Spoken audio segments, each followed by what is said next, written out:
Hello, my name is Duncan Moss and I'm a lay minister here in Verwood, and this is my thought for this coming week.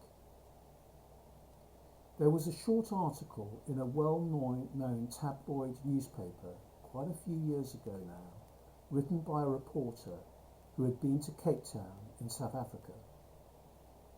Cape Town is overlooked by the famous Table Mountain that can be seen from the city.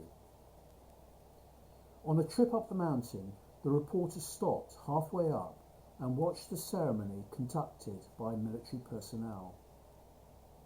On the stroke of midday, one of the men who was looking through a telescope waved his arm and a large gun was fired.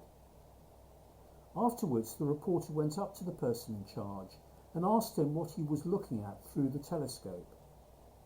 He replied that he could see the clock tower of the main library in the centre of Cape Town, and when the second hand hit the vertical, he would wave his arm, signifying the exact time.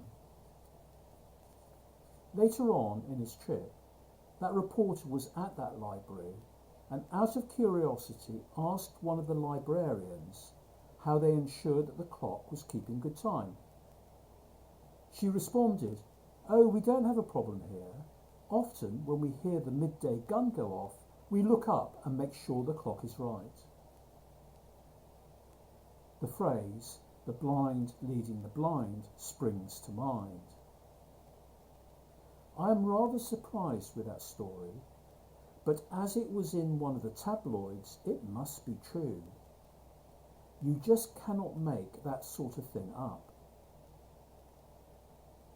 There is something that we can learn from that. Are we sometimes so keen to view what others are doing and judge ourselves in comparison to others, but lose any sense of what we are actually doing? When Jesus was here on earth 2,000 years ago, he used to get wound up with people if they spent their time being critical of others.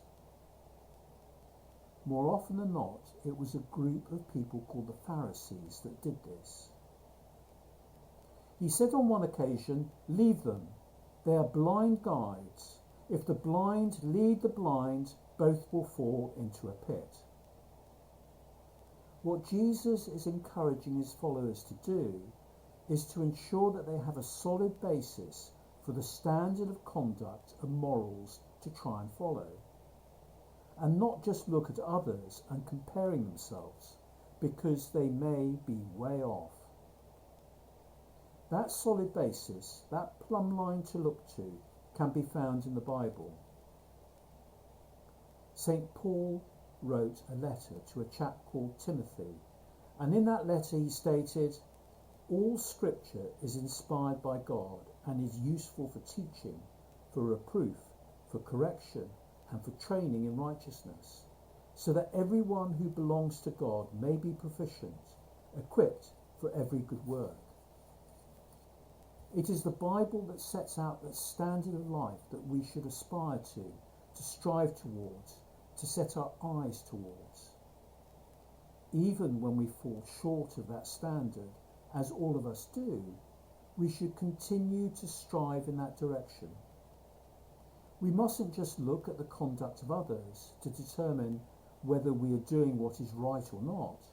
Otherwise, we may well be well off the mark, just like what may have happened in Cape Town. This message is not just for the ordinary person like you and me, but also to our nation's leaders, politicians and captains of industry as well. For standards of conduct are important. Have a great week, and thank you for listening.